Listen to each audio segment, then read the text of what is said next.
The silence in the car was a heavy, suffocating blanket. Sarah drove, her knuckles white on the steering wheel, her eyes fixed on the rain-slicked ribbon of asphalt ahead. Beside her, 7-year-old Leo was asleep, his head resting against the cool glass of the passenger window, his small chest rising and falling in a rhythm of blissful ignorance. For him, this was just a long drive home after a week at Grandma's. For Sarah, it was a return to a life that felt like a ruin. Her mother was stable, for now. The doctors had used words like managed and optimistic, but Sarah had seen the truth in the tired lines around her mother's eyes, the slight tremble in her hand. It was one more weight added to a soul already carrying too much. The grief for her husband, Mark, was still a raw, open wound, a constant ache in the center of her chest that some days made it hard to breathe. He had been gone for 10 months, but it felt like 10 minutes and 1,000 years all at once.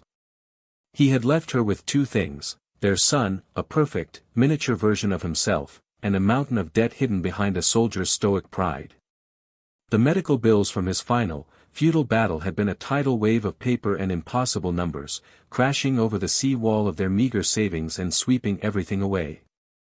Now, all they had left was the house. A small, 3-bedroom ranch on a quiet suburban street, the only home Leo had ever known. It was more than wood and drywall, it was a museum of their life together. Mark's favorite armchair still sat in the corner of the living room, the leather worn smooth in the exact shape of his shoulders. The pencil marks charting Leo's growth were still on the kitchen doorframe. His laughter seemed to echo in the hallways if she just held her breath and listened hard enough. Losing the house would be like losing him all over again, a final, brutal amputation. She worked 2 jobs, one cleaning offices in the dead of night and another serving lukewarm coffee to weary travelers at a diner off the interstate. Sleep was a luxury she couldn't afford, a forgotten country she visited only in brief, dreamless snatches. Every dollar she earned was a tiny sandbag against the rising flood of mortgage payments and late notices. She was so tired. A bone-deep exhaustion that had settled into her marrow. But for Leo, she would keep fighting. She had to. As she turned onto their street, a flicker of something like hope ignited within her. The familiar shape of the old oak tree on the corner, the soft glow of Mrs. Gable's porch light next door, it was home. She just wanted to carry her sleeping son inside, lock the door against the world, and pretend, for one night, that they were safe. That everything was going to be all right. But the feeling vanished the moment she saw it. Another car was in their driveway. A beat-up, rust-eaten sedan she had never seen before. Her heart began to hammer against her ribs, a frantic, trapped bird. A mistake. A visitor for a neighbor who had parked in the wrong spot. No. A light was on in her living room. Her living room. A cold dread, slick and oily, slithered up her spine. She pulled the car to the curb, her hands trembling so violently she could barely turn the key to kill the engine. The sudden silence was deafening. Leo stirred beside her, mumbling in his sleep. She had to be quiet. She had to be calm. She slipped out of the car, closing the door with a soft click that sounded like a gunshot in the still night. The rain had eased to a miserable drizzle, cold droplets tracing paths down her face like tears. She crept up her own walkway, her sneakers silent on the wet concrete. Her house key felt alien in her hand, a useless piece of metal. Through the window, she could see them. A man and a woman, strangers, sitting on her sofa, watching her television. A child, a girl a little older than Leo, was playing on the floor with Leo's building blocks. A wave of nausea and rage washed over her, so powerful it made her dizzy. Who were they? What were they doing in her home? Her first thought was to scream, to pound on the door and demand they get out. But a primal fear held her frozen. The man was large, with a cruel set to his mouth. The woman looked hard, her eyes flicking around the room with a possessive glare. They looked settled. As if they belonged there. Taking a shaky breath, she walked to the front door and inserted her key. It wouldn't turn. She tried again, jiggling it, pushing. Nothing. It was useless. They had changed the locks. Her locks. On her door. This is a dream, she thought. A nightmare. I'll wake up soon. But the cold rain on her skin and the solid, unmoving wood of the door were terribly real. Summoning a courage she didn't know she possessed, she knocked. Loudly. 3 sharp raps that echoed her own frantic heartbeat. The movement inside stopped. A moment later, the curtain over the small window in the door was pulled aside, and the man's face appeared, contorted in a sneer. He slid the window open a crack. Yeah. What do you want? His voice was a low growl. What do I want? Sarah's voice was a choked whisper. She cleared her throat and tried again, forcing the words out. This is my house. Who are you?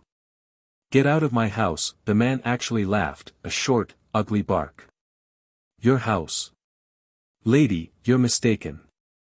We live here. Got the lease to prove it, lease? I didn't lease this house to anyone. I'm the owner. My name is Sarah Miller, don't know any Sarah Miller, he grunted, his eyes cold and dead. He held up a piece of paper to the glass. It looked like a rental agreement, with signatures at the bottom. It was a forgery. A crude, blatant lie. Now get off my property before I call the cops for trespassing. He slammed the small window shut, and the curtain fell back into place. Sarah stood there, stunned into immobility. Trespassing? On her own property? The world tilted on its axis, the ground seeming to fall away beneath her feet. She stumbled back to her car, her mind a maelstrom of confusion and terror. In the back seat, Leo was beginning to stir. She couldn't let him see her like this. She couldn't let him see what was happening. She did the only thing she could think to do. She called the police. 2 officers arrived 20 minutes later, their cars slicing through the darkness with flashing blue and red lights that seemed to paint the entire street in colors of panic. They listened to her story with expressions of weary patience. One of them, older, with a thick mustache and tired eyes, walked up to the house and knocked on the door. The same man answered, producing the same forged lease. The officer looked it over, his flashlight beam dancing across the paper. He spoke with the man for a few minutes, his voice too low for Sarah to hear. Then he came back to her, his face a mask of professional regret. Ma'am, he began, the word itself a dismissal. They have a signed lease. They claim they paid a deposit and first month's rent in cash to a man who claimed to be the landlord, but that's impossible. I'm the landlord. I'm the owner. Her voice was rising, bordering on hysteria. That paper is a lie. It's fake. I understand your frustration, the officer said, his tone infuriatingly calm. But with this document, they've established tenancy. We can't just throw them out. It's a civil matter now. You'll have to take them to court. Get an eviction order, a civil matter. The words hung in the air, clinical and cruel. The system, the very institution designed to protect people like her, was tying her hands and turning its back. Court. An eviction. That would take months, maybe a year. It would cost thousands of dollars in legal fees, money she absolutely did not have.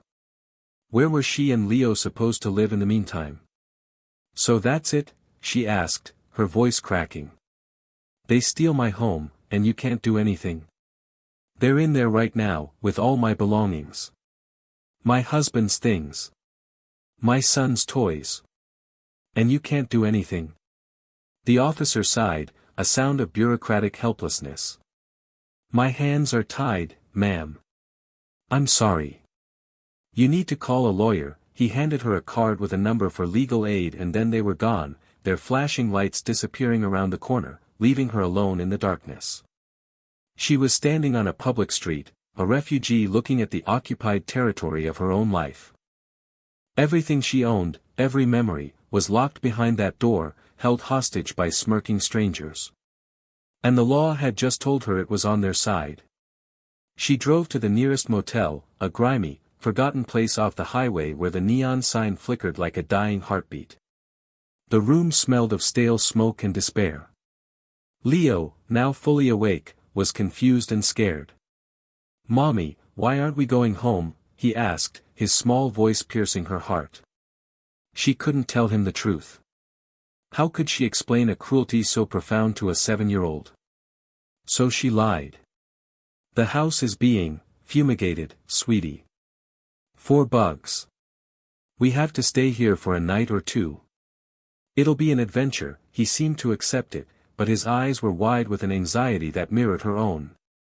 She tucked him into the lumpy, unfamiliar bed and watched him fall into a restless sleep. Then, she sat in the single, rickety chair and let the tears come. Silent, hot tears of rage and utter, bottomless despair. She was alone. Completely and utterly alone. The system had failed.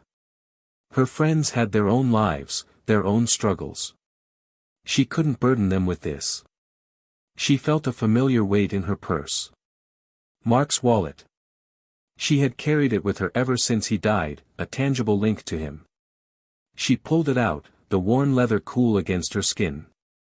She opened it, past his driver's license, that heart-stoppingly handsome smile, and the faded photo of her and a baby Leo. Tucked into a hidden pocket was a small, creased business card. It read simply, "Iron Patriots VMC," and below that, a name, Reaper, and a phone number. Mark had never been a full member. He was a prospect, a probie, he'd called it, trying to earn his patch before he'd gotten sick. He'd spoken of the club with a kind of reverence. He said they were more than a club, they were a brotherhood. They were all veterans, men who understood the things he could never explain to her. "They look out for their own, Sarah," he'd told her once. No matter what, she stared at the number. It was insane. A desperate, foolish long shot. What could they do? They were just a bunch of bikers. But the police couldn't help. The law wouldn't help. Who was left? Her hand shaking, she pulled out her phone and dialed the number. It rang 4 times, each ring an eternity. She was about to hang up when a voice answered. It wasn't a greeting. It was a single, gravelly word. "Yeah. Hello?" she stammered, her voice small. I'm looking for someone named Reaper." There was a pause. "Who's this?" The voice was flat, devoid of emotion, hard as granite. "My name is Sarah Miller. My late husband was Mark Miller. He was a prospect with the Iron Patriots." The words tumbled out in a rush. Another pause, this one longer. She could hear the faint sound of music and low voices in the background. "Mark," the voice said, the name an acknowledgement, not a question. "Heard he passed. Good man. What do you need, Sarah Miller?" And so, she told him. In a torrent of frantic, tear-filled words, she told him everything. The squatters, the forged lease, the police, the motel room, her son sleeping in a strange bed. She told him about her fear, her helplessness. She didn't ask for anything specific, because she didn't know what to ask for. She just laid the shattered pieces of her life at the feet of this stranger on the other end of the line. When she finished, the silence stretched on for so long she thought he had hung up. "Hello," she whispered. "I'm here," the voice, Reaper's voice, finally said. He asked her 2 questions. Her address, and the address of the motel she was staying at. She gave them to him. "All right," he said. "We'll look into it." Then the line went dead. "We'll look into it." The words were a tiny, flickering candle in the vast darkness of her fear. It wasn't a promise. It wasn't a plan. It was nothing, and yet it was everything. It was the first time in 10 months that someone hadn't offered her pity or platitudes. It was an offer of action, however vague. The rest of the night and all of the next morning passed in a slow-motion agony of waiting. She and Leo ate stale donuts from the motel's continental breakfast. He watched cartoons on the buzzing television while she stared out the window, watching the cars on the highway, her stomach a knot of anxiety. Every time the phone rang, her heart leaped, but it was always a telemarketer or a wrong number. Doubt began to creep in, a cold and suffocating fog. She was a fool. What did she expect? A gang of bikers to ride in and save the day like in some movie? They were probably laughing at her, the hysterical widow calling with a crazy story. Mark was just a prospect. He hadn't even earned his patch. They owed her nothing. They owed him nothing. By mid-afternoon, the tiny candle of hope had been extinguished. She was back where she started. Alone. She started looking up homeless shelters on her phone, the bitter taste of failure filling her mouth. She had failed Mark. She was failing Leo. And then she heard it. It started as a low, almost imperceptible vibration, a thrumming she felt more in her teeth than in her ears. She thought it was a truck on the highway, but the sound didn't fade. It grew. It swelled from a hum to a rumble, a deep, guttural growl that seemed to be coming from everywhere at once. The flimsy windowpane in the motel room began to rattle in its frame. Leo muted the television. "What's that noise, Mommy?" Sarah moved to the window, pulling back the thin, faded curtain. Her breath caught in her throat. The highway off-ramp, the one that led into their town and toward their neighborhood, was no longer filled with cars. It was a river. A surging, black and chrome river of motorcycles. There weren't dozens of them. There were hundreds. They moved with a disciplined, unified purpose, a phalanx of steel and leather that filled every lane. They flowed off the ramp and onto the main road, their engines combining into a single, earth-shaking roar, a sound of thunder and judgment. It was an army on wheels. Her mind struggled to process the scale of it. It was impossible. It was overwhelming. The scene shifted to her quiet, suburban street. Mrs. Gable was watering her petunias when the sound reached her. She looked up, her brow furrowed, expecting to see a low-flying plane. Instead, she saw the head of the column turn onto their street. One bike, then 2, then 10, then 50, then 100. They kept coming, a seemingly endless procession, until the entire street was choked with them. They parked with practiced efficiency, lining both sides of the road, forming a perfect, intimidating corridor leading directly to one place. Sarah's house. Neighbors peeked out from behind their curtains, their faces pale with fear and confusion. Doors were locked. Phones were dialed. What was this? A gang invasion? A war? The air itself seemed to crackle with tension and the smell of exhaust. At the very front of the procession, a man on a massive, black Harley-Davidson dismounted. He was built like a mountain, with broad shoulders and a long, graying beard braided into a single tail. He wore a leather vest, a cute, covered in patches. On the back was the club's insignia, a grim reaper holding a rifle, with the words, "Iron Patriots," arched above it. This was Reaper.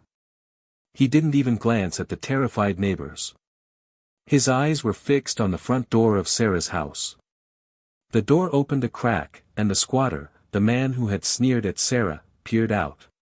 His face, once so arrogant, was now ashen. He saw the hundreds of bikers, the sea of grim, unsmiling faces all staring at him.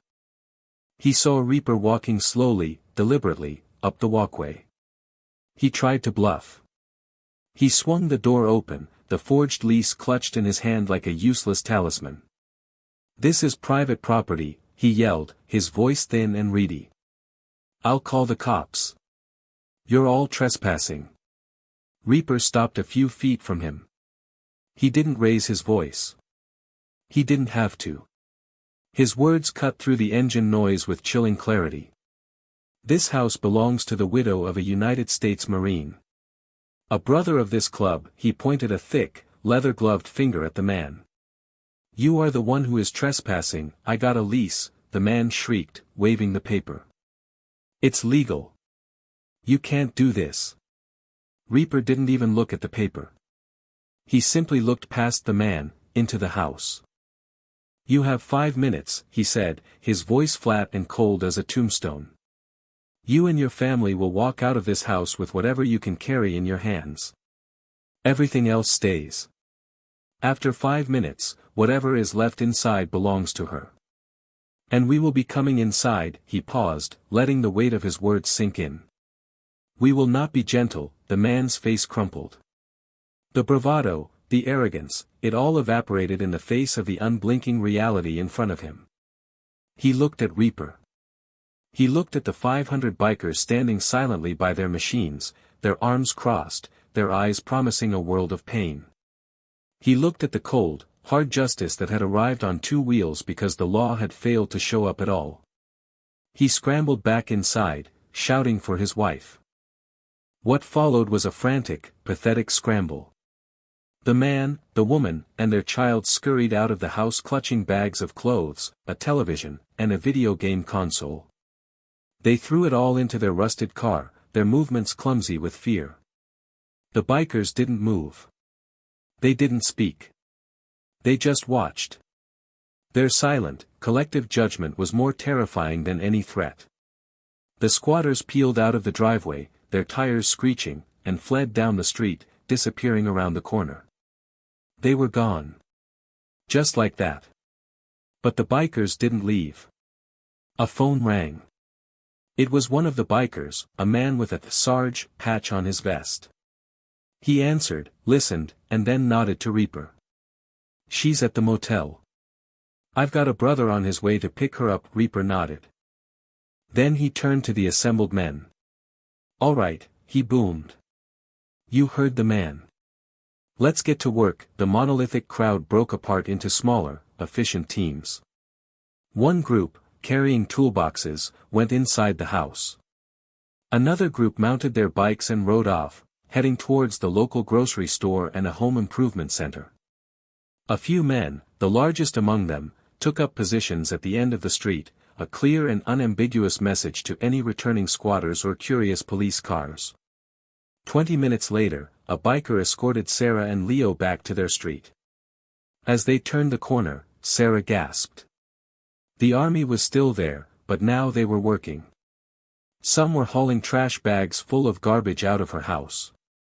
Others were scrubbing the floors. Through the open door, she could see a man who looked like a professional electrician checking the wiring in the kitchen. Another was fixing the lock on the front door. She stepped out of the car, Leo clinging to her hand, and walked toward her home as if in a dream. Reaper met her on the lawn. He took off his sunglasses, and she saw his eyes were surprisingly kind. Welcome home, ma'am, he said, his voice softer now. Sorry about the mess. We're just tidying up. Tears streamed down Sarah's face, but for the first time in a very long time, they were not tears of sorrow or fear. They were tears of overwhelming, incomprehensible gratitude. I don't know what to say, she whispered. How can I ever? You don't have to say anything, Reaper interrupted gently. Mark was a good man. He was going to be one of us. That makes him family. And we take care of our family. Always. Over the next few hours, Sarah watched in stunned silence as the Iron Patriots transformed her house. They cleaned it from top to bottom, eradicating every trace of the squatters. They fixed a leaky faucet in the bathroom she'd been meaning to get to for months. They mowed her lawn. A truck pulled up and delivered a brand new bed for Leo, which 2 burly bikers carried inside and assembled with surprising care. Another group returned from the grocery store and filled her empty refrigerator and pantry to overflowing. The neighbors, their fear replaced by awe, started to emerge from their homes. Mrs. Gable came over with a pitcher of lemonade, her hands trembling slightly as she offered it to a man covered in tattoos who thanked her with a polite nod. The community, once paralyzed by fear, was now witnessing an act of profound and organized kindness. As dusk began to settle, the work was done. The house was not just hers again, it was better. It was safer. It was cleaner. It felt like home again. Reaper approached her one last time on the porch. He handed her a thick, white envelope. "From the club," he said. "For the mortgage. Should cover you for a while. Gives you some breathing room." She opened it. It was full of cash. More money than she had seen in one place in her entire life. Enough to pay the mortgage for a full year. Enough to quit one of her jobs. Enough to just breathe. "I can't accept this," she said, trying to hand it back. He gently pushed her hand away. "It's not a gift. It's a duty." Mark served his country. Then he served this club. This is us serving him. You're not alone in this, Sarah. You or the boy. You ever need anything at all, you call that number." With that, he turned and walked back to his bike. A signal was given, and one by one, the engines roared back to life. The sound was no longer menacing. It was a hymn of protection, a promise. They pulled out in the same disciplined formation they had arrived in. As they filed past her house, every single rider, from Reaper at the front to the last man at the rear, turned their head and gave a slow, deliberate nod. A salute. A vow. Sarah stood on her porch, clutching the envelope, with Leo's small hand in hers. She watched until the last taillight disappeared into the twilight. The street was quiet again, but it was a different kind of quiet. It was peaceful. It was safe. She had been abandoned by the systems meant to protect her, but she had been saved by a code of honor she never knew existed. In the wreckage of her life, a brotherhood of warriors on iron horses had shown up and rebuilt it. They hadn't just given her back her house. They had given her back her hope. She was a Marine's widow, and she had just learned what that truly meant. She was family. And family was forever.